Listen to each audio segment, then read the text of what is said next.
going to look at the different versions of ActiveCampaign.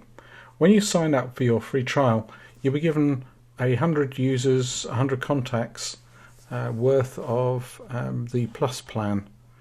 So the main difference is I run most of my business on a basic plan. The main differences are that you're going to get some more CRM functionality. So this is managing a pipeline, managing different stages of a pipeline, and lead scoring. If you want to do a VIP type setup, then you need to be able to give points to different people, and when they reach different points you can pick out the ones that are hotter leads. There are kind of other ways of managing that using tags within the basic plan, so it's not something I've really worried about particularly.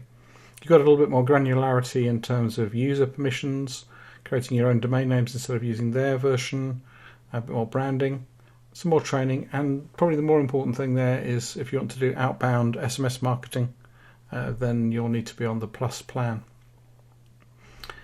There's obviously an enterprise plan which has a lot more detail. If you've got bigger requirements, you probably want to talk to somebody about that system, that version of the system.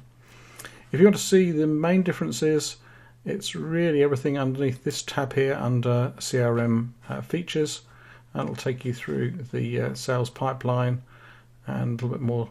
It's more if you're doing one-to-one, really one-to-one work. If you're a sales team who's contacting people, you might want to do a little bit more using that version.